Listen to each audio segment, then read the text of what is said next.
जी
अस्सलाम वालेकुम students.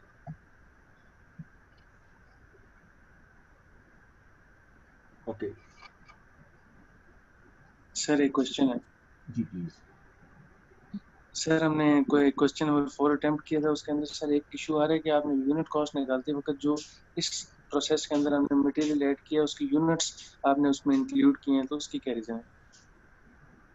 Question number 4।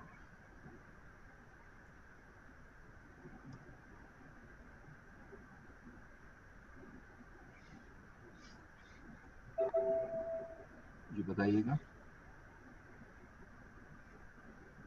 Sir इसके अंदर सर जो आपने यूनिट कॉस्ट निकाली है प्रोसेस ए की, प्रोसेस ए की कॉस्ट, यूनिट कॉस्ट, जी बिल्कुल।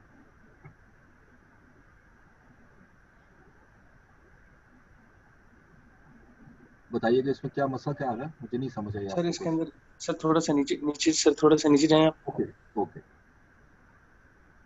अच्छा प्रोसेस बी में कह रहे हैं, ठीक है आप पूछिए। सर अब देखें वर्किंग नंबर 7 में जो यूनिट कॉस्ट आपने निकाली है, इसमें जो मटेरियल ऐड किया है हाँ इसकी जी, यूनिट्स आपने सिर्फ ऐड की हैं, कॉस्ट ऐड नहीं की, तो यूनिट्स क्यों ऐड की हैं? यूनिट्स इसलिए ऐड किए हैं कि आपके जो यूनिट्स हैं कोई ये सेपरेट यूनिट नहीं है, यानी ये वेट ऐड हो रहा है, ठीक है। आपका जो यूनिट फाइनल प्रोडक्ट में जा रहा है, जैसे मैं आपको पहले सिंपल एग्जांपल है, तो आप 10 यूनिट लेते हैं फर्स्ट डिपार्टमेंट, लॉस को छोड़ें, पहले 10 यूनिट लेते हैं फर्स्ट डिपार्टमेंट से, ठीक है। और उसके बाद फिर आप मटेरियल ऐड करते हैं और जब फिनिश प्रोडक्ट तैयार होती है तो वो 20 हो चुके होते हैं। वो 20 कैसे हो गए? बेसिकली जो मटेरियल ऐड किया वो उन्हीं यूनिट्स पे किया जिसने उसका वेट बढ़ा दिया, और वो 20 यूनिट बढ़ जाएंगे। जब यूनिट इंक्रीज होते हैं तो पिछले डिपार्टमेंट की कॉस्ट जो है वो आपने 1/2 करनी होती है, अगर वो डबल हो जाए। ठीक है, तो इसका मतलब ये हुआ कि जो पिछले डिपार्टमेंट से 610 यूनिट आ रहे थे, अब इसमें लॉस लेस किया, 549 आए। ठीक है, इसमें अब नॉर्मल लॉस पहले लेस करना है, क्योंकि अब नॉर्मल लॉस पे यही कॉस्ट आपने लगानी है। उसकी वजह क्या है ये कॉस्ट लगाने की? एक वजह है, पूरे क्वेश्चन में लिखा हुआ था कि नॉर्मल जो losses were occurred at start of the process, इसलिए जो start of the process unit cost थी वो ये थी। ठीक है, फिर एबनॉर्मल लॉस लेस करने के बाद जो यूनिट आए हैं उसमें हमने सिर्फ वेट ऐड किया ताकि इसकी कॉस्ट को रिवाइज कर रहे हैं। इसको हम कहते हैं रिवाइज कॉस्ट ऑफ प्रोसेस ए, इसलिए हमने लिया। सर लेकिन ये जो हमने ऐड किया सर, ये तो इस प्रोसेस की है ना, इसकी अलग से कॉस्ट भी है मटेरियल की, जो हमने नीचे अलग से वर्किंग बनाई है। जी जी, तो सर यूनिट्स ऊपर क्यों ऐड किए जब हम उसकी कॉस्ट इसलिए इस प्रोसेस इसीलिए में मैं ले? बता रहा हूँ, मैं आपको बताता हूँ।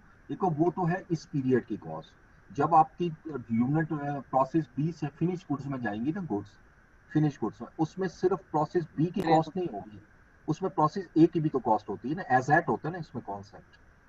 ठीक है, तो सर इस वजह से प्रोसेस ए की होगी, लेकिन जो 500 यूनिट्स हैं वो तो हमने प्रोसेस बी में इनपुट किए ना। जब हम इस प्रोसेस में आ गए हैं तो वहां पे हमने 500 यूनिट्स की इनपुट दी है जी जी जी, मैं डिपार्टमेंट बी वही में, तो आपको उसकी यूनिट।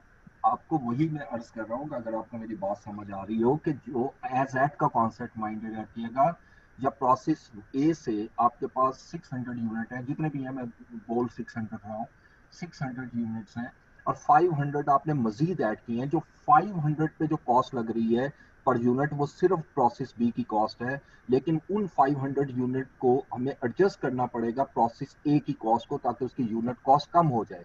अगर आप ये कहते हैं जी कि यूनिट कॉस्ट में कम नहीं करता, ये 55 कॉस्ट है राउंडिंग में, ये 55 पर यूनिट, 55 पर यूनिट अगर मैं तमाम यूनिट पे अप्लाई कर दूं, यानी ओवरऑल जो फिनिश गुड्स में जा रहे हैं, तो वो गलत हो जाएगा। यानी 500 यूनिट मेरी यूनिट कॉस्ट है 500,000 यूनिट्स की, यानी 542,000 यूनिट की। अगर मैं 500 ऐड कर रहा हूँ यूनिट उसमें, तो नेचुरली ये यूनिट कॉस्ट डिक्रीज हो जाएगी। जब भी यूनिट इंक्रीज होते हैं उसकी वजह से यूनिट कॉस्ट डिक्रीज हो जाती है, ये हमेशा याद रखना है। जिस तरह लॉस होता है तो यूनिट कॉस्ट इंक्रीज होती है, और अगर यूनिट इंक्रीज होते हैं तो यूनिट कॉस्ट डिक्रीज होती है।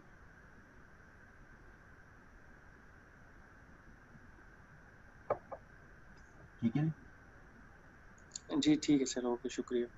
अच्छा, अब चूंकि आज हम स्टार्ट लेंगे नेक्स्ट चैप्टर, बाकी क्वेश्चंस अभी हमने करने हैं, और वो 4 बजे की क्लास में हम स्टार्ट करेंगे। लेकिन मैं आज जो है वो नेक्स्ट चैप्टर स्टार्ट ले रहा हूँ, ताकि हम साथ साथ अगले चैप्टर को भी डिस्कस कर लें। और अब मैं वो क्वेश्चन पहले चैप्टर लेना चाह रहा हूँ जो मस्ट क्वेश्चन आता है पेपर में। ठीक है, जिसमें डिसीजन मेकिंग।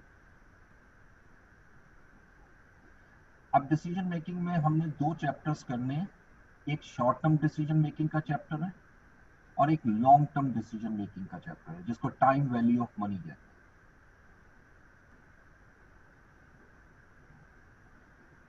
ठीक है जी, तो सबसे पहले हम ले लेते हैं शॉर्ट टर्म डिसीजन मेकिंग।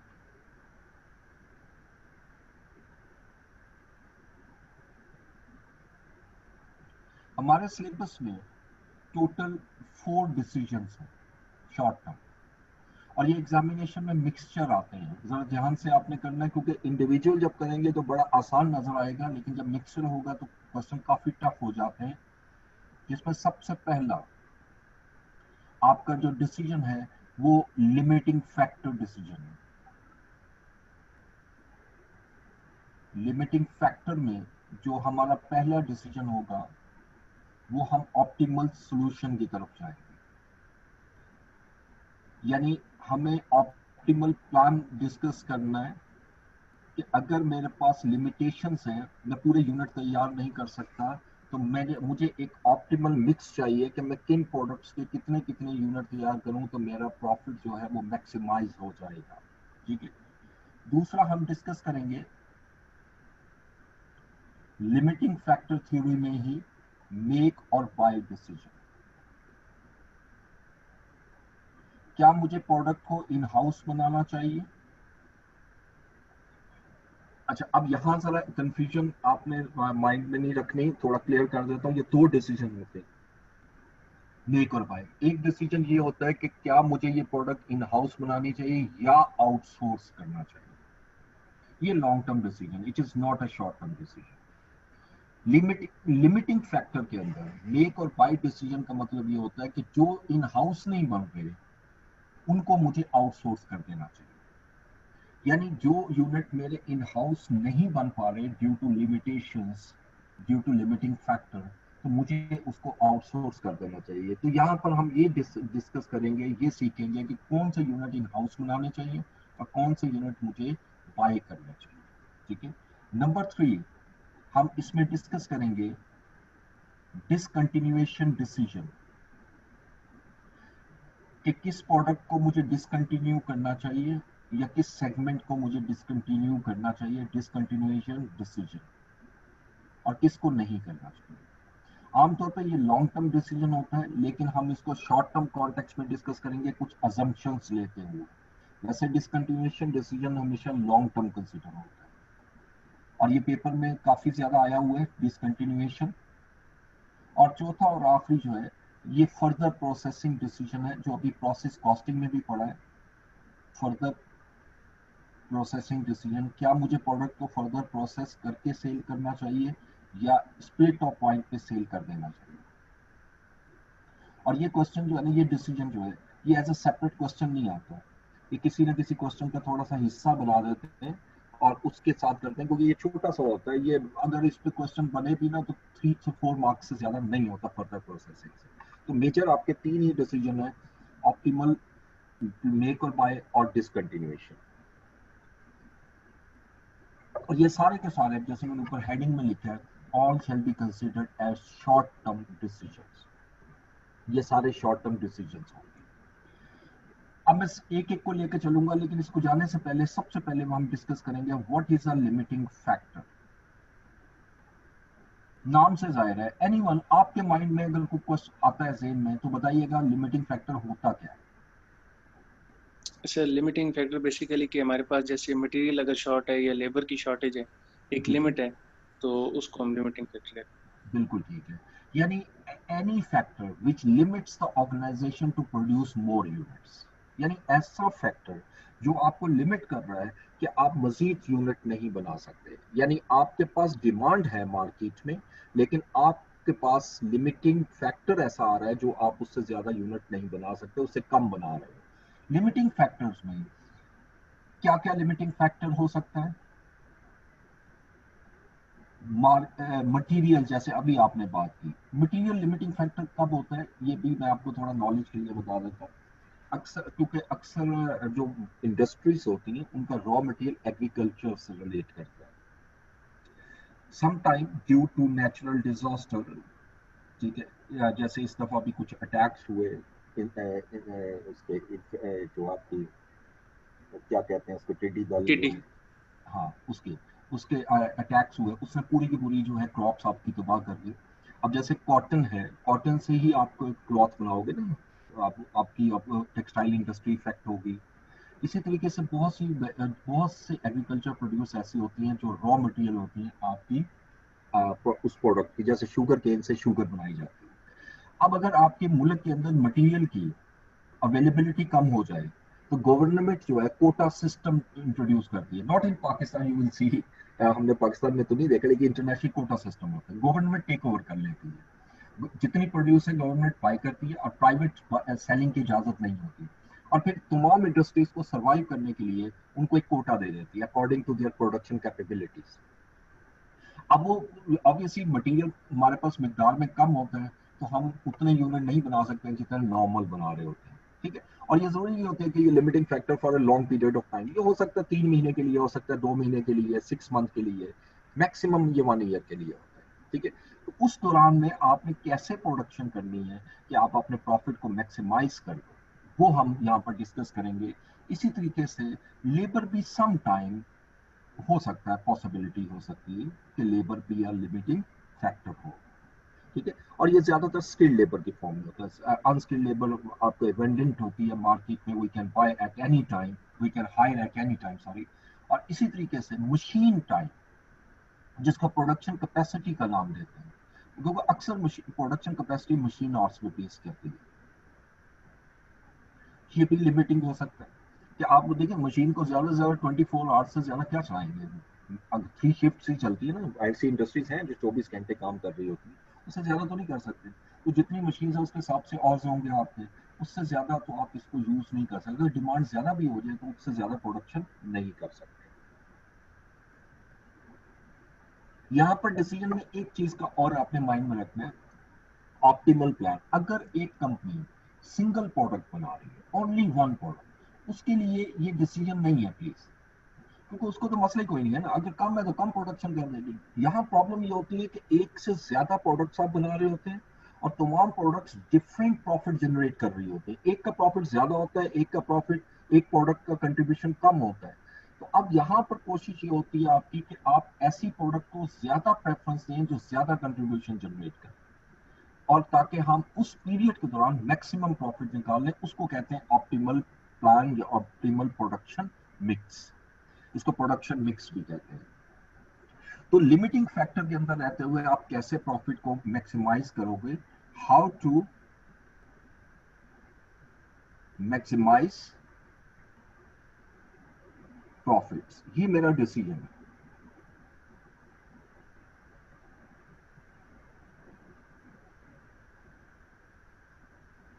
अब इसके लिए हम जो मेथड यूज करते हैं इस टेक्निक में, ये नंबर 1 के लिए, उसको कहते हैं कंट्रीब्यूशन मेथड।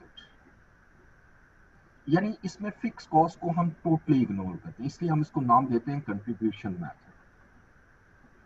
क्योंकि ये शॉर्ट टर्म डिसीजन है, शॉर्ट टर्म के अंदर आपकी फिक्स कॉस्ट हम अज्यूम करते हैं कम नहीं होती। अगर आपकी प्रोडक्शन कम हो रही है तो आपकी फिक्स कॉस्ट कम नहीं होगी। मतलब 2 महीने के लिए शॉर्टेज आ रही है तो 2 मंथ के लिए आप लोगों को निकालेंगे तो नहीं, या 2 मंथ के लिए अपने एक्सपेंसेस को कम तो नहीं करोगे, जो फिक्स एक्सपेंसेस है वो कम हो नहीं सकते। और अगर हो भी रहे हैं तो हम इग्नोर करते हैं, अजम्पशन ये होती है कि fix cost will not change. इस वजह से हम इसको कंट्रीब्यूशन बेस कहते हैं, कंट्रीब्यूशन मेथड, इसलिए इसको नाम दिया जाता है। अब इसमें टोटल स्टेप्स कितने हैं? पहला स्टेप, जब भी क्वेश्चन आता है तो सबसे पहला स्टेप होता है आइडेंटिफाई, आपने करना होता है limiting factor.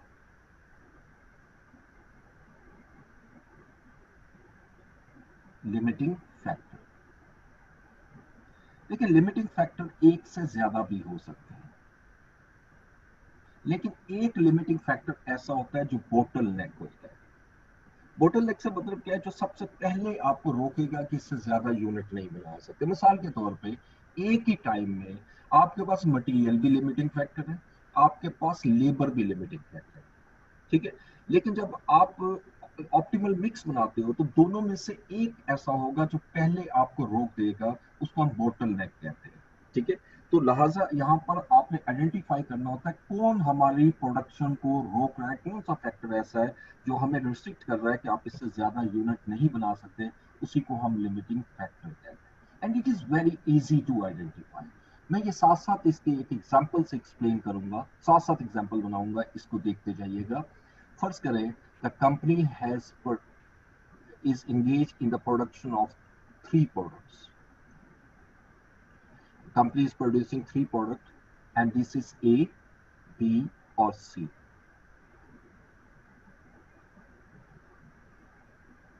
In order to produce 1 unit, the company required machine hours per unit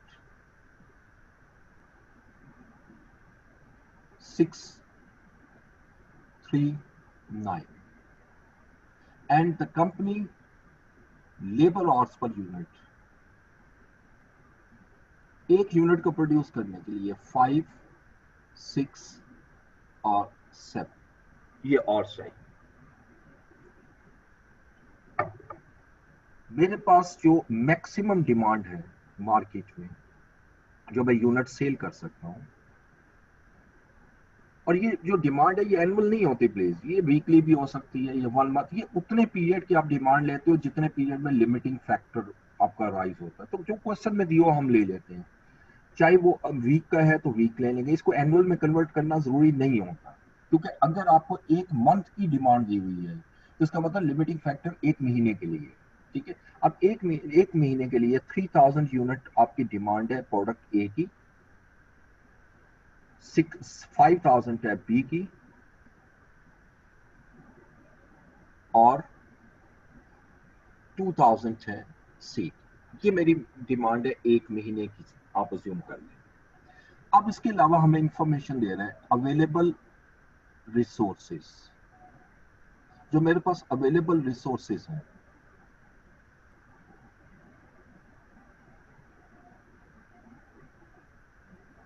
machine hours मेरे पास अवेलेबल है 55,000,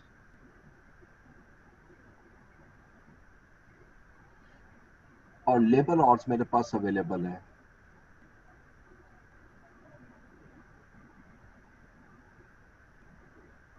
48,000। अब देखिए, दो लिमिटिंग फैक्टर उसने हमें दे दिए, और ये याद रखिएगा दोनों लिमिटिंग है, लेकिन इनमें से एक ऐसा होगा जो आपको ये पूरे यूनिट नहीं बनाने दे। अगर ये मैं सारी डिमांड किसी एक रिसोर्स से फुलफिल कर लेता हूं तो उस महीने में ये मेरा लिमिटिंग फैक्टर नहीं होगा, और अगर मैं नहीं बना सकता तो मेरे पास डेफिनेटली वो लिमिटिंग फैक्टर होगा। अब मैं इसकी सिंपल कैलकुलेशन करता हूँ, और इसकी कैलकुलेशन हम कैसे करते हैं कि पहले मैं मशीन आवर्स लेता हूँ, और मैं देखता हूँ कि ये जितनी डिमांड है इसको अगर मैंने फुलफिल करना है तो how many machine hours are required. अब ए के लिए 3000 यूनिट अगर मैं प्रोड्यूस कर रहा हूँ,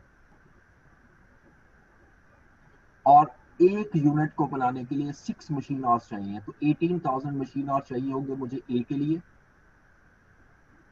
प्रोडक्ट बी की 5000 डिमांड है, एक यूनिट को बनाने के लिए मुझे 3 मशीन आवर्स चाहिए, 15,000।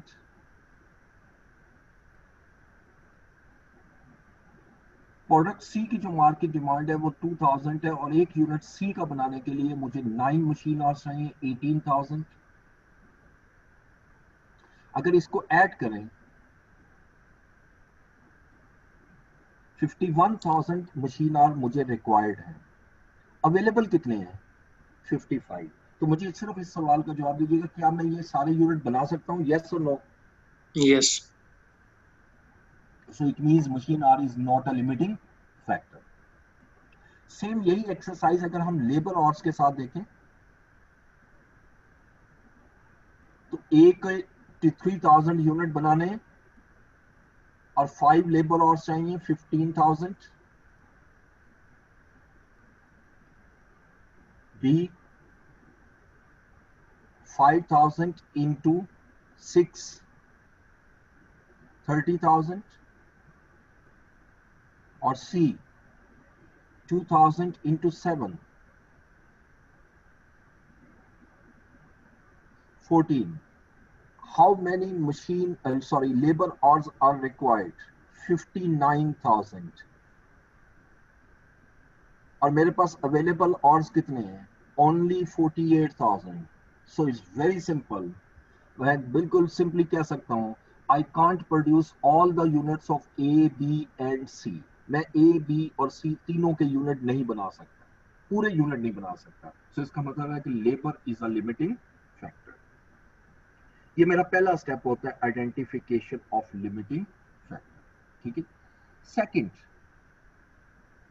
हमारे पास होता है कैलकुलेट करना होता है हमने कंट्रीब्यूशन पर यूनिट। अच्छा, ये जो अगले 3 स्टेप है, step number 2, step number 3, step number 4, ये एक ही टेबल में करने हो। ठीक है। तो इसलिए मैं इसको यहाँ पर कंटिन्यूएशन में लूंगा और यहाँ पर एक एक लिख रहा हूँ। पहले कैलकुलेट करता हूँ contribution per unit of each product, of each product.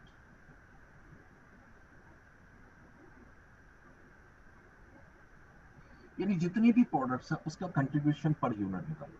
What is a contribution per unit?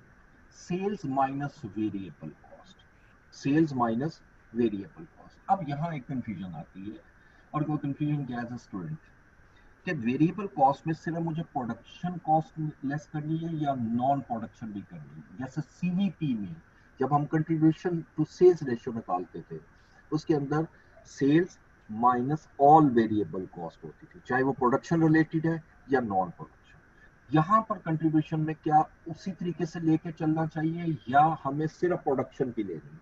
Anyone, मैंने ये कॉन्सेप्ट आपको समझाया हुआ है। सर सिर्फ प्रोडक्शन का।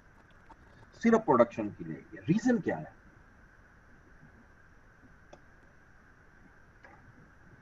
कोई रीजन भी मैंने आपको बताई थी, और ये लॉजिक आपने हमेशा माइंड में रखना है।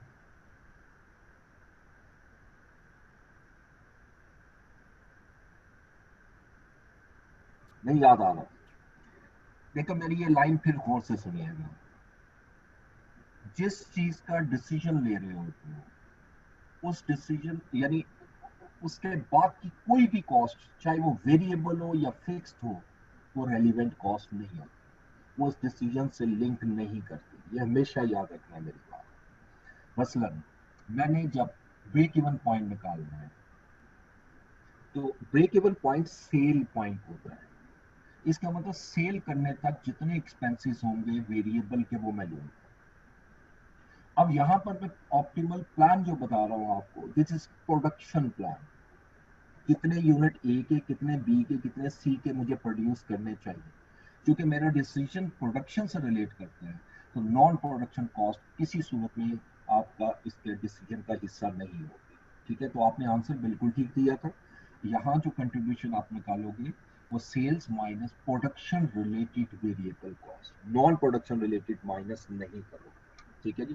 तो लिहाजा कंट्रीब्यूशन निकालना तो आप सीख चुके हो, इससे पहले बजट भी कर चुके हैं, वहां पर भी कंट्रीब्यूशन निकाला, सीवीपी भी निकाला। सिर्फ मैंने आपको थोड़ा फर्क बता दिया कि यहाँ क्या है, लेकिन यहाँ मुझे पर यूनिट चाहिए। तो वो sales minus direct material cost minus labour cost minus overhead cost. ठीक है, तो ये मैं सिर्फ यहाँ पर लिख रहा हूँ। जैसे 3 प्रोडक्ट्स हैं ए बी सी, ये कैलकुलेट आप कर लोगे, इसमें कोई मुश्किल नहीं।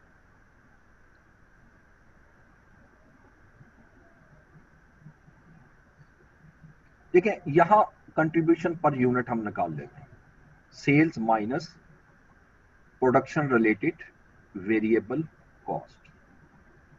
ठीक है जी। फर्स्ट कीजिएगा ए का जो कंट्रीब्यूशन है वो 60 आता है, बी का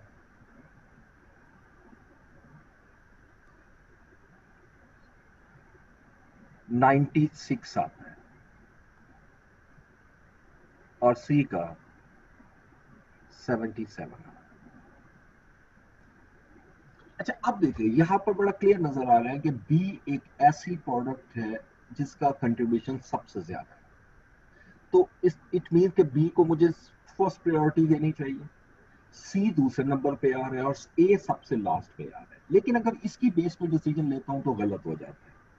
अब उसकी लॉजिक सारा समझाने के लिए मैं एक अलग से एक चीज समझा रहा हूँ। ठीक है, फर्ज करें हमारी एक प्रोडक्ट है ए और एक है बी। प्रोडक्ट ए कंट्रीब्यूशन दे रही है 40 रुपीज का, ये कंट्रीब्यूशन पर यूनिट है। बी कंट्रीब्यूशन दे रही है 50 रुपीज, और मशीन और मेरा लिमिटिंग फैक्टर है। और मुझे ये भी इंफॉर्मेशन क्वेश्चन में दे देता है वो कि मशीन आवर्स जो चाहिए होंगे पर यूनिट, यानी ए को प्रोड्यूस करने के लिए मुझे 8 मशीन आवर्स चाहिए, और बी को प्रोड्यूस करने के लिए मुझे 12 मशीन आवर्स चाहिए। अब बजाहिर तो बड़ा क्लियर नजर आ रहा है कि बी का कंट्रीब्यूशन ज्यादा है 50। ओके, मैं मान लेता हूँ बात। मैं कहता हूँ जी बी का 1 यूनिट मैं बनाता हूँ, और 1 यूनिट जो है वो मुझे 50 रुपीज कंट्रीब्यूशन जनरेट करके दे। लेकिन इसके लिए मेरे रिसोर्स कितने कंज्यूम होंगे ये भी तो देखना जरूरी है। 12 आवर्स कंज्यूम होंगे।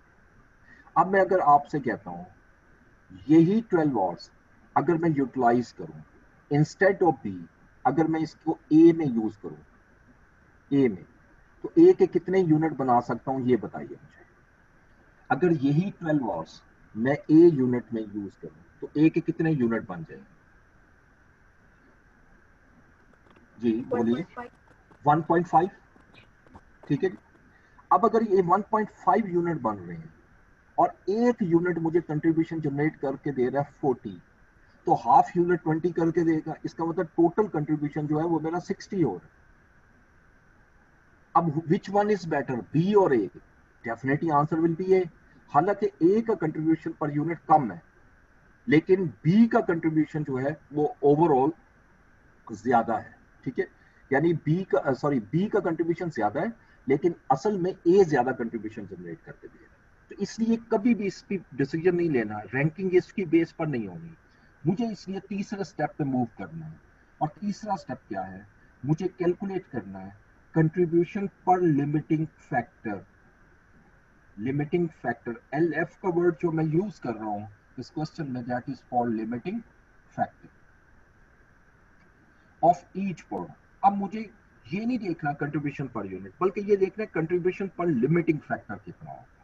अब जरा इसको अगर कैलकुलेशन लें, तो चूंकि इस क्वेश्चन में, इस एग्जांपल में हमारा डिसाइड ये हुआ था कि लेबर और जो है वो मेरा लिमिटिंग फैक्टर, तो लिहाजा इसको मैं डिवाइड कर दूंगा लेबर ऑर्स पर यूनिट। यानी डिवाइड क्यों कर रहा हूं वो भी देख लो। 60 रुपीज कंट्रीब्यूशन जनरेट करके दे रहा है ए, लेकिन इसमें 5 आवर्स लगेंगे, तो पर और कंट्रीब्यूशन कितना हुआ, यानी कंट्रीब्यूशन पर लेबर और, लेबर और इज अ लिमिटिंग फैक्टर, यानी 12 रुपीज ये जनरेट करके दे रहा है।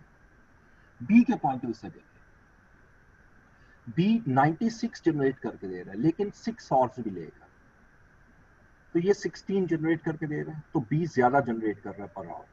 सी में देखें, सी में 7 आवर्स लग रहे हैं और सी 11 का कंट्रीब्यूशन जनरेट कर रहा है पर आवर।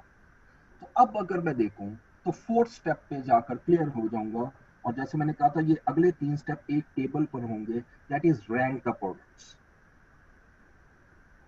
अब रैंकिंग जो है वो थर्ड पे करनी है, जो फाइनल आंसर अभी तक मैंने निकाला है। अब रैंकिंग में मुझे बताइएगा किसको फर्स्ट प्रोड्यूस करना चाहिए, which product should be produce first. Rank, obviously वो प्रोडक्ट जो आपको पर लिमिटिंग फैक्टर सबसे ज्यादा कंट्रीब्यूशन जनरेट करके दे रही है, that should be produced first, यानी उसको मुझे प्रायोरिटी फर्स्ट देनी है। यानी फर्स्ट प्रायोरिटी बी की होगी, जो कि टोटल से भी बी की बन रही है, लेकिन सेकंड प्रायोरिटी ए की है। अगर टोटल से देखें कंट्रीब्यूशन पर यूनिट से, तो सेकंड प्रायोरिटी सी की बन रही थी, लेकिन और अब यहां नजर आ रहा है कि सी की सबसे आखिरी। जब मैंने रैंक कर लिया प्रोडक्ट, अब आखिरी स्टेप आता है मेरा, और ये सेपरेट टेबल होती है, ठीक है। यानी इसका मतलब ये क्वेश्चन 3 स्टेप में ओवरऑल हो रहा है। और आखिरी है, नाउ कैलकुलेट या identify the optimal production mix. Calculate optimal mix, जिसको पूरा नाम प्रोडक्शन मिक्स कहते हैं।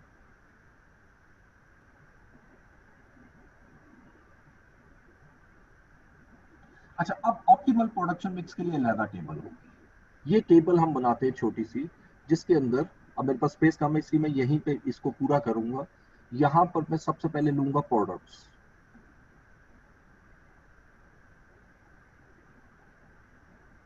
और यहां पर जो भी मेरा लिमिटिंग फैक्टर है उसको लिख लूंगा। लिमिटिंग फैक्टर मेरा लेबर आवर्स है, मैं यहां पर लेबर आवर्स लिख लिया, और उसके बाद यूनिट्स की तरफ आ जाऊंगा। ये मैंने स्पेस इसलिए छोड़ी, जो यहां जगह कम होगी तो मैं अगली इस लाइन पे आ जाऊंगा। नेक्स्ट देखिए, सबसे पहले मेरे पास टोटल आवर्स कितने हैं वो लिख लीजिएगा। मेरे पास टोटल लेबर आवर्स अवेलेबल जो हैं वो सिर्फ और सिर्फ 48,000। मैं 48,000 लेबर आवर्स यहां लिख दूंगा। उसके बाद नेक्स्ट, अब मैंने प्रोडक्शन शुरू करनी है, यानी प्रोडक्शन मिक्स बनाना है। सबसे पहले मैं किसको लूंगा, जिसकी प्रायोरिटी 1। मैं कहता हूं जी बी के सबसे पहले यूनिट बनाने चाहिए। अब बी के जो यूनिट हैं वो कितने मैक्सिमम मैंने बनाने हैं, डिमांड के मुताबिक देखिएगा 5,000। और 5,000 यूनिट को बनाने के लिए मुझे कितने आवर्स चाहिए, 5 इंटू 6 30,000 मेरे पास अवेलेबल है। यानी इसका मतलब ए के मुझे सारे यूनिट बनाने चाहिए, जितनी डिमांड है सारी फुलफिल करनी चाहिए, 5,000 यूनिट्स, और इस पे मेरे 30,000 आवर्स लग जाएंगे। अब रिमेनिंग आवर्स मेरे पास सिर्फ आ गए 18,000। अब 18,000 में ऑब्वियसली मैं ए और सी दो प्रोडक्ट बना सकता हूं, और ए और सी में मुझे फर्स्ट प्रायोरिटी देनी है ए को। अब ए की डिमांड कितनी है? 3,000, और 3,000 यूनिट को बनाने के लिए मुझे 15,000 लेबर आवर्स चाहिए जो अवेलेबल है, यानी 15,000 लेबर आवर्स आ गए, और 3,000 यूनिट में पूरे बनाऊंगा। अब मेरे पास 3,000 सिर्फ लेबर आवर्स हैं, और यकीनन ये लेबर आवर्स में मैं प्रोडक्ट सी बना सकता हूँ। अब प्रोडक्ट सी की तरफ आइएगा। सी की जो डिमांड है वो 2,000 है, और नेचुरली अगर मैं 2,000 को 7 से मल्टीप्लाई करूं, आई नीड 14,000 आवर्स, और मेरे पास इस वक्त 14,000 आवर्स नहीं है, मेरे पास सिर्फ 3,000 आवर्स हैं। तो मैं 3,000 को फुली यूटिलाइज करूंगा in order to produce product C. How many unit I can produce? कैसे कैलकुलेट होंगे? 3,000 मेरे पास आवर्स है, तो यूटिलाइज कर रहा हूँ मैं सी की प्रोडक्शन के लिए, इसको डिवाइड कर दूंगा 7 पर। ठीक है, तो 3,000 डिवाइडेड बाय 7 कितनी अमाउंट बनेगी? 4 to 8 शायद, या 4 to 9 राउंडिंग में। ठीक है जी, this one is my optimal mix. अब मेरा अगर कोई मुझसे पूछे कि what is a optimal mix, तरतीब से अगर लिखूं तो मैं क्या लिखूंगा जी कि ए के मुझे कितने यूनिट प्रोड्यूस करने चाहिए? ए के 3,000, बी के 5,000, and C 4 to 9। This one is optimal mix. लेकिन इसके अलावा आपसे फर्दर ये भी क्वेश्चन कर सकता है कि बताइएगा इस ऑप्टिमल मिक्स पर मेरा टोटल कंट्रीब्यूशन कितना होगा। ठीक है, अब मैं इसको फिर मल्टीप्लाई कर दूंगा कंट्रीब्यूशन पर यूनिट से। अब ए का कंट्रीब्यूशन पर यूनिट कितना है? अब पर और नहीं लेना प्लीज, पर और सिर्फ और सिर्फ रैंकिंग के लिए था। आपका यही कंट्रीब्यूशन है। ए 60 कंट्रीब्यूशन जनरेट कर रहा है पर यूनिट, बी 96, और सी 77। अब इसको जब मैं मल्टीप्लाई करूंगा, दैट इज 180,000 कंट्रीब्यूशन ए से जनरेट हो रहा है, 480,000 बी से जनरेट होगा, और सी की कैलकुलेशन करनी पड़ेगी। 480 सॉरी 4 to 9 into 77, 33033, अगर मैं राउंडिंग कर दूं तो 33,000, यानी टोटल कंट्रीब्यूशन जो मेरा जनरेट होगा वो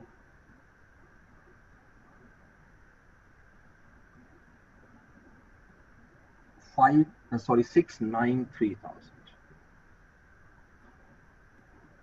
This is the total contribution, and this contribution is a maximum. ये याद रखना है कि ये मेरा मैक्सिमम कंट्रीब्यूशन है।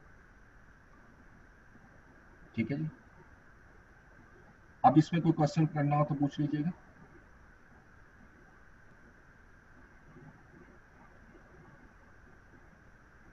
ओके है, अब मैं नेक्स्ट स्लाइड पे जा रहा हूँ। ये अभी मेरा खत्म नहीं हुआ प्लीज, अभी मैंने इसको आगे लेके चलना है, लेकिन ये पहला हिस्सा मैंने आपसे अभी डिस्कस किया।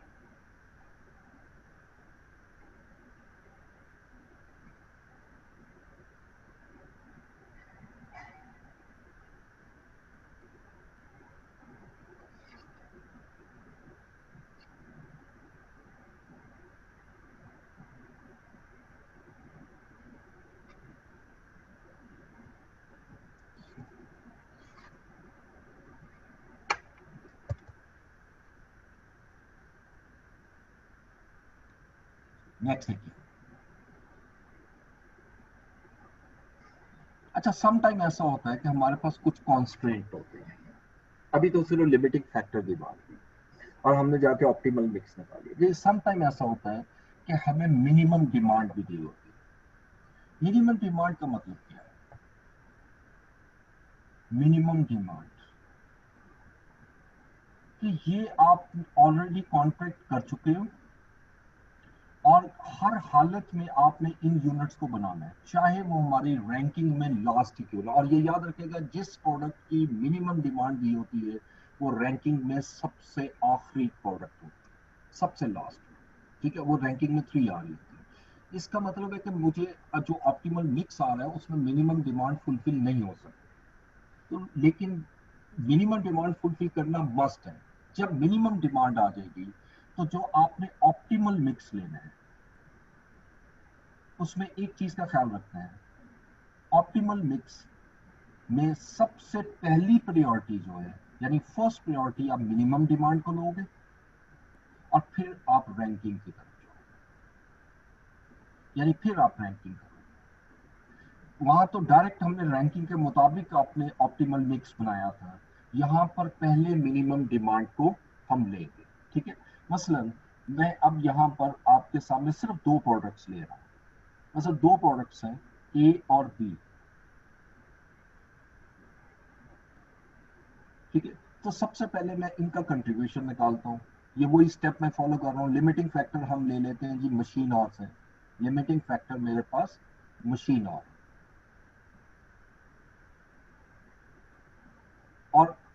टोटल मशीन और जो है, यानी एक जो है ए और बी, ए के लिए 12 आवर्स चाहिए पर यूनिट और बी के लिए 18 आवर्स चाहिए पर यूनिट। और इसकी जो डिमांड है वो 3000 यूनिट्स है, ये मैक्सिमम डिमांड है। और बी की जो डिमांड है वो 1000।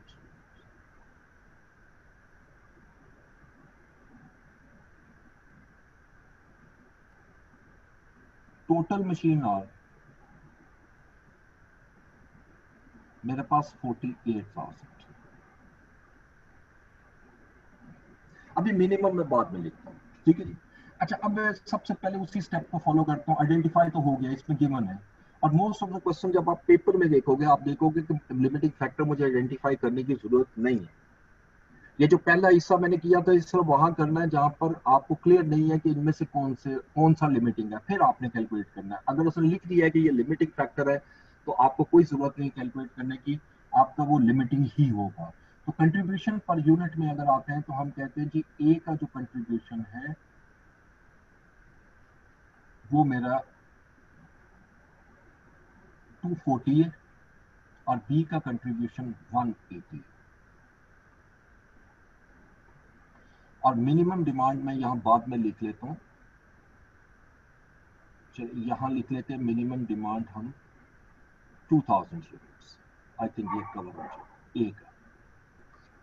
अच्छा, अब देखें ए की, अभी तक तो नजर आ रहा है कि ए का जो कंट्रीब्यूशन पर यूनिट है वो ज्यादा है बी से, तो ए शुड बी प्रोड्यूस फर्स्ट। लेकिन ए के लिए ऑर्स भी तो कम लग रहे हैं, इसलिए पहले मुझे इसको कन्वर्ट करना पड़ेगा कंट्रीब्यूशन पर मशीन और। तो मुझे पहले चाहिए मशीन आवर्स पर यूनिट, और मशीन आवर्स पर यूनिट इसके 12 है और इसके 18 है। अब अगर देखें तो कंट्रीब्यूशन कौन सी प्रोडक्ट ज्यादा जनरेट कर रही है पर मशीन आवर।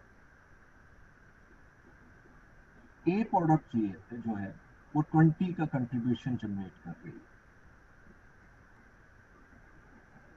20 का। और बी प्रोडक्ट जो है वो 10 का कंट्रीब्यूशन जनरेट कर रही है। इसका मतलब है कि ए जो है वो ज्यादा कंट्रीब्यूशन जनरेट कर रही है। रैंकिंग में ए को फर्स्ट लूंगा और बी को सेकंड लूंगा। ये तो मसला मेरा हल हो गया। अब मैं जरा क्वेश्चन के अंदर चेंज करूंगा, वो मैंने वो उसको 2000 वहां लिख दिया, ये नहीं दिया होगा। असल में जिसकी रैंक कम होता है ना उसकी मिनिमम डिमांड आपको दी होती है। अब सपोज मिनिमम डिमांड वो लिखता है जी बी की 600 यूनिट्स है, तो इट मींस के बी के हर हालत में आपने 600 यूनिट लेनी है। अब जिस वक्त मैं ऑप्टिमल टेबल बनाता हूं, ऑप्टिमल मिक्स,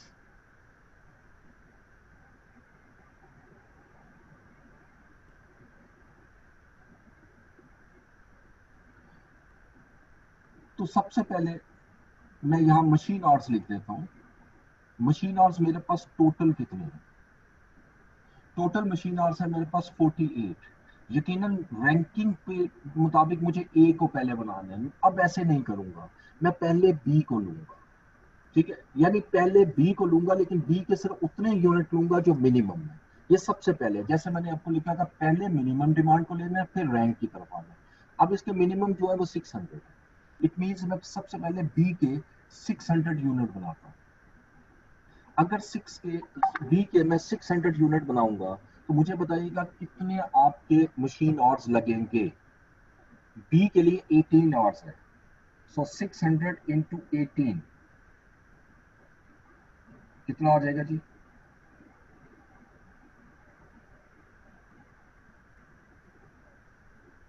600 1080। जी 10800। अब रिमेनिंग जो मेरे पास मशीन आवर्स हैं वो आ रहा है 37,200। अब मैं रैंकिंग की तरफ जाऊंगा। अब जिस तरह रैंक ऑफ प्रोडक्ट करना है उस तरह लूंगा। अब मैं ए की तरफ आऊंगा। ए के मैक्सिमम डिमांड है 3000 और 12 आवर्स लगेंगे, तो 36,000 आवर्स और मेरे पास अवेलेबल है। यानी ये 36,000 मैं आवर्स यूज करूंगा in order to produce all the 3000 units of product A. अब जो रिमेनिंग आ रहे हैं वो 1200। अब ऑब्वियसली इस 1200 में मैं बी के दोबारा यूनिट बनाऊंगा, यानी फर्दर यूनिट बनाऊंगा। सो इट मीन्स कि मेरे पास इतने रिसोर्सेज हैं लिमिटिंग होने के बावजूद कि मैं मिनिमम डिमांड को फुलफिल कर सकता हूँ। लेकिन सम टाइम ऐसा होता है, डाटा इस तरह दिया होता है कि ये अगर मैं इसको 600 की बजाय 700 कर दूं तो ए के सारे यूनिट नहीं बन सके। ठीक है, तो इसलिए दोनों सिचुएशन माइंड में रखिएगा। अब सिर्फ 1200 यूनिट में मैं बी के कितने यूनिट बना सकता हूँ? 18 आवर्स लगेंगे बी पे, तो 1200 को अगर मैं 18 पे डिवाइड करता हूँ तो ये 66.67, यानी मैं 67 यूनिट बना सकता हूँ सिर्फ बी के। ठीक है, बी ओवरऑल अगर आप देखें, ओवरऑल मेरा क्या बना? Optimal mix. ए के मैं बनाऊंगा 3000 यूनिट्स और बी के मैं जो टोटल यूनिट बनाऊंगा वो 667 यूनिट्स मुझे बनाने चाहिए। This is optimal mix. तो यहां पर एक चीज याद रखनी है कि आपका ऑप्टिमल मिक्स में खास तौर पे आपने उन यूनिट्स को पहले लेना है जो कि आपके मिनिमम डिमांड है। अब मैं जरा थोड़ा सा चेंज करूंगा क्वेश्चन, और क्वेश्चन के अंदर मैं सिर्फ ये लेता हूं जी कि ऑप्टिमल यानी जो मिनिमम डिमांड है ए की, वो मैं थोड़ी सी चेंज कर रहा हूं और 700 यूनिट के बाद दूसरी सिचुएशन भी देख लेते हैं। अब ऑप्टिमल मिक्स देखते हैं। मशीन आवर्स मेरे पास अवेलेबल है 48। पहले मैं मिनिमम डिमांड फुलफिल करूंगा और minimum demand of B, not A, B. और बी की मिनिमम डिमांड जो है वो 700 है। तो 700 यूनिट अगर मैं बनाता हूं तो 700 into 18 which is equal to 12,600 hours आए। अब 48,000 में से मैं 12,600 लेस कर देता हूं तो 35,400 यूनिट आ जाएंगे मेरे पास बी के। और रह देंगे सिर्फ प्रोड्यूस करने के लिए एक यूनिट को। अब एक ही यूनिट में सारे प्रोड्यूस नहीं कर सकता, एक 36,000 और चाहिए मुझे। तो इसका मतलब ये जितने भी और मशीन आवर्स मेरे पास अवेलेबल है ये सारे यूटिलाइज करूंगा फॉर द प्रोडक्शन ऑफ ए। तो इसमें ए के कितने यूनिट बनेंगे? 35,400, और ए के लिए 12 आवर्स चाहिए तो 2950। अब ऑप्टिमल मिक्स आप देख सकते हो चेंज हो गया। जो गिवन सिचुएशन है वो बड़ी इंपॉर्टेंट होती है। ए के मैं 2950 यूनिट बनाने चाहिए इस सिचुएशन में, और बी के 667।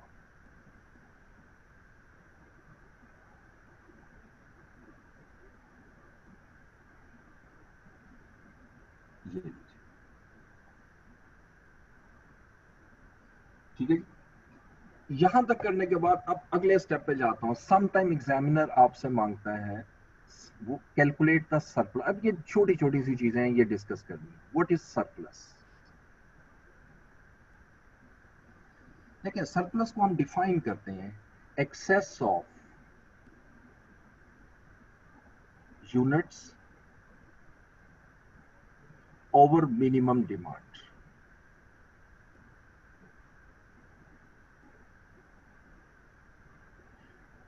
तो ये चीज तो एक इस वर्डिंग से क्लियर हो गई। सरप्लस मेरा सिर्फ वहां पर कैलकुलेट होगा जिस क्वेश्चन में मिनिमम डिमांड गिवन है। इससे पिछली स्लाइड में मैंने जो एग्जांपल ली थी वहां मिनिमम डिमांड नहीं थी, लेकिन यहाँ दो एग्जांपल आपके सामने ली, दो सिचुएशन। एक जगह मिनिमम डिमांड 600 है और एक जगह मिनिमम डिमांड 700 है।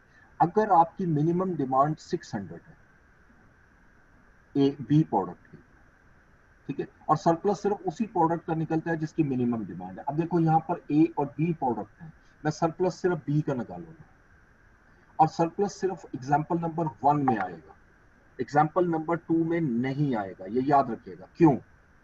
क्योंकि एग्जाम्पल नंबर 1 में जो बी की जो ऑप्टिमल मिक्स है वो ज्यादा है मिनिमम डिमांड से। Excess of units over minimum demand, ये कौन से यूनिट्स हैं? जो ऑप्टिमल मिक्स में आ रहे हैं। तो बी के 667 यूनिट आप बना रहे हैं और मिनिमम डिमांड कितनी? 600। इसका मतलब 67 यूनिट जो है ये सरप्लस है। और अगर ये एग्जाम्पल नंबर आप इसको अगर मैं समझाने के लिए 2 कर दूं नंबर और इसको 3 कर दूं, ये वाला 3 आ जाए, तो ये एग्जाम्पल नंबर 2 में जो हमने डिस्कशन की उसके बाद अगर मुझे आप कहें जी कि आप कैलकुलेट करो सरप्लस, और वो तो बी का ही निकलना है एग्जाम्पल नंबर 3 में, तो एग्जाम्पल नंबर 3 में आप अगर देखो तो मेरा ऑप्टिमल मिक्स बी का 700 है और मिनिमम डिमांड भी 700 है। It means there is no surplus, zero. ठीक है, तो ये नंबर 3 एग्जाम्पल में मैंने आपको समझाया, तो इससे ये चीज क्लियर हुई। सरप्लस ये एक नंबर का होता है क्वेश्चन, अगर देते हैं बीच में सरप्लस कैलकुलेट कर दो, आपने सिंपल ये देखना है जिस चीज की मिनिमम डिमांड है उसका जो आउटपुट निकली है, जो ऑप्टिमल मिक्स निकला है, क्या वो आपकी मिनिमम डिमांड से ज्यादा है? अगर है तो वही मेरा सरप्लस का है। ठीक है, दूसरी चीज स्लैक। स्लैक स्लैक हम कहते हैं under utilised resource, under utilised resource.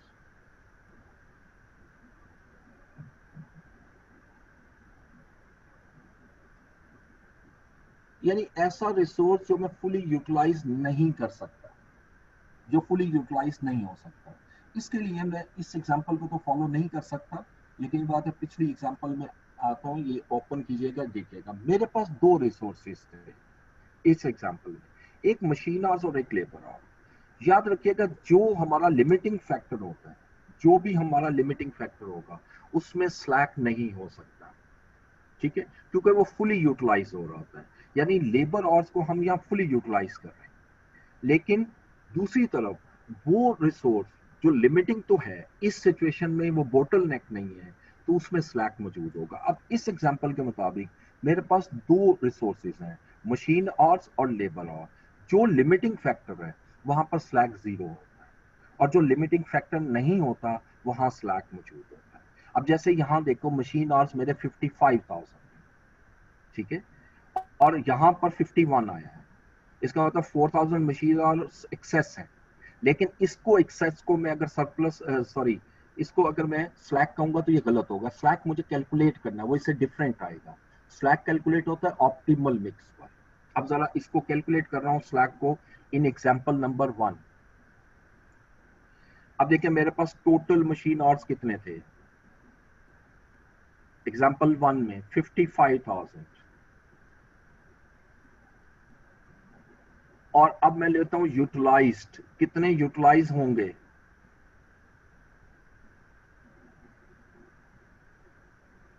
कितने यूटिलाइज होंगे at optimal mix? Optimal mix, देखिए मेरा ऑप्टिमल मिक्स फाइनल आंसर क्या निकला था, दिस वन। ए के मैं 3000 यूनिट बना रहा हूँ, यानी अगर मैं ए के 3000 यूनिट बनाता हूँ, बी के 5000 और सी 429। अब ए को प्रोड्यूस करने के लिए कितने मशीन आवर्स चाहिए? मशीन आवर्स अब लेने हैं 639, यानी ए के लिए 6, बी के लिए 3 और सी के लिए 9। अब इसको मल्टीप्लाई करेंगे तो 3 इंटू 6 18,000, 15,000 और 429 into 9 which is 3861, इन तीनों को ऐड कर लें प्लस 33,000 यानी 36,861 जो है वो मेरे यूटिलाइज होंगे। और अब इसमें से जो मैं माइनस करूंगा तो अंडर यूटिलाइज रिसोर्स आ जाएगा 18,139। This is known as slack. एक चीज स्लैक और सरप्लस में माइंड में रखनी है, स्लैक इनपुट से मेजर होता है, सरप्लस आउटपुट से मेजर होता है, ठीक है। अब ये सवाल ये है कि ये इतना बड़ा फर्क क्यों आया, ये तो सिर्फ 4,000 का डिफरेंस था और यहाँ बहुत ज्यादा फर्क है। रीजन ये है कि ये 4,000 का डिफरेंस तब आएगा जब सारे यूनिट आप बनाओगे। ऑप्टिमल मिक्स हमें ये कह रहा है जी कि आप पूरे यूनिट नहीं बना सकते और सी के बहुत कम यूनिट बना रहे हो, ओनली 429, जबकि मेरे पास डिमांड 2,000 की है। ये स्लैक तब हो सकता है जब आप पूरी डिमांड फुलफिल कर रहे हो, पूरी तो कर ही नहीं सकते आप। जब पूरी नहीं कर रहे तो इसका मतलब है कि जो हमारा स्लैक है वो इससे ज्यादा होगा। तो स्लैक, कई स्टूडेंट यही वाला स्लैक लिखाते हैं, ये गलत है। स्लैक आपने बाकायदा कैलकुलेट करना होता है और उसके 2 मार्क्स होते हैं अगर ये आ जाए, इसको हम नाम देते हैं स्लैक, ठीक है। तीसरा और आखिरी इसमें पॉइंट आता है shadow price. This is very interesting, shadow price, और इसको बाकायदा हम डिसीजन मेकिंग में यूज करते हैं।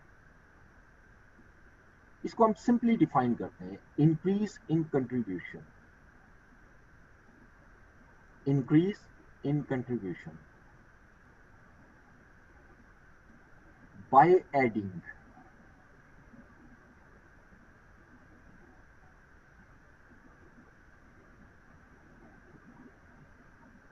one unit in limiting factor,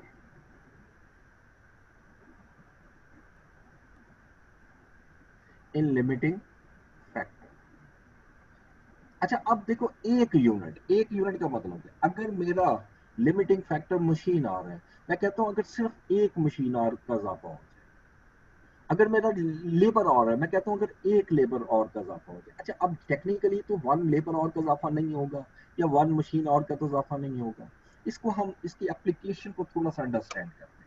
हम इसकी कैलकुलेशन एक यूनिट पे कर रहे हैं, यानी इसका हम एक एप्लीकेशन ये करते हैं कि हमें ये पता लग जाता है कि अगर एक यूनिट, एक लिमिटिंग फैक्टर का यूनिट कोई भी जेन में रख लेते हैं, जैसे लेबर और, अगर एक लेबर और का मेरा इजाफा होता है और मेरा 6 रुपीज कंट्रीब्यूशन बढ़ता है, इसका मतलब है कि मैं अपने लेबर ऑर्स को ज्यादा एफिशिएंटली अगर यूटिलाइज करूं और वहां से 1 लेबर और बचाऊंगा तो 6 रुपीज मेरा प्रॉफिट इंक्रीज हो जाएगा अंडर सेम कंडीशन। नंबर 2, इसका हम एप्लीकेशन ये लेते हैं कि अगर हम लेबर को ओवर टाइम देते हैं, कहते हैं जी कि आप ये प्रोडक्ट बना दो और ओवर टाइम लगा दो, तो उस पर मुझे एक्स्ट्रा कॉस्ट पे करनी पड़ेगी। तो यहाँ से एक्स्ट्रा, ये जो आपका शेडो प्राइस है, ये एक्स्ट्रा प्रॉफिट भी तो है। तो अब आपने कंपेयर करना होता है डिसीजन मेकिंग में कि जो एक्स्ट्रा कॉस्ट ज्यादा है या एक्स्ट्रा प्रॉफिट ज्यादा है।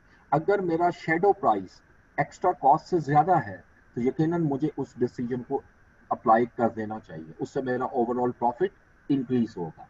ये शेडो प्राइस की एप्लीकेशन है डिसीजन मेकिंग में, और थोड़ा सा मैंने कॉन्सेप्ट समझाने के लिए लिया, लेकिन इसकी कैलकुलेशन बहुत आसान है, ठीक है।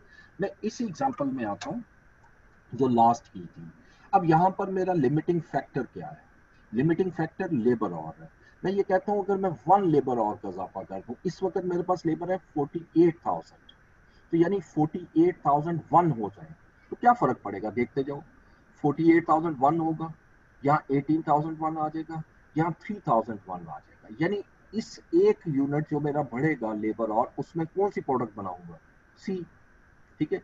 और सी यूनिट को बनाने के लिए मुझे 7 और चाहिए, लेकिन एक और अगर बढ़ता है तो 1/7 यूनिट बनेंगे, और एक यूनिट सी का जो पर यूनिट कंट्रीब्यूशन है वो 9 रुपीज, सॉरी, कंट्रीब्यूशन जो है सी का 77 है।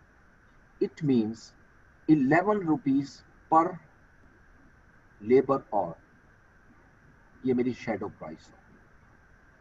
यानी अगर एक लेबर और का इजाफा करता हूं, एक लेबर और का, तो 11 रुपीज मेरा कंट्रीब्यूशन इंक्रीज हो जाएगा। सो अगर मैं लेबर को एफिशिएंटली यूज करूं और ये सारे यूनिट बनाऊं और मेरे पास ये सारे यूनिट 47,900 यूनिट में बन जाए, ऑर्स में बन जाए, इसका मतलब 100 ऑर्स मैंने बचा लिए, और 100 और बचा लिए तो 100 ऑर्स के अगेंस्ट एक तो मैं मजीद यूनिट भी बना सकता हूँ और 11 पर लेबर और जो है वो मेरा कंट्रीब्यूशन एक्स्ट्रा जनरेट हो जाएगा। इस कॉन्सेप्ट को हम नाम देते हैं शेडो प्राइस। ये अभी तक उसने आपके पेपर में टच नहीं की शेडो प्राइस, ठीक है, लेकिन ये आएगी भी तो 1 या 2 नंबर की होगी, इससे ज्यादा नहीं होती। तो इसमें सिर्फ सर एक एक यूनिट क्वेश्चन का। है जी जी। सर, अगर ये जैसे आपने सरप्लस का बताया है, तो हमने अगर लेट्स सपोज कि हमने जो पीछे यूनिट्स निकालने हैं ऑप्टिमल मिक्स के वो गलत निकाले हैं, तो सर जी अगर एक्सेस का हमने सही निकाला यानी सरप्लस हमने सही निकाला लेकिन वो जो यूनिट्स लिए हैं वो गलत हैं, तो उसके मार्क्स मिलेंगे या नहीं मिलेंगे? ये सरप्लस के मिल जाएंगे अगर वो ठीक है।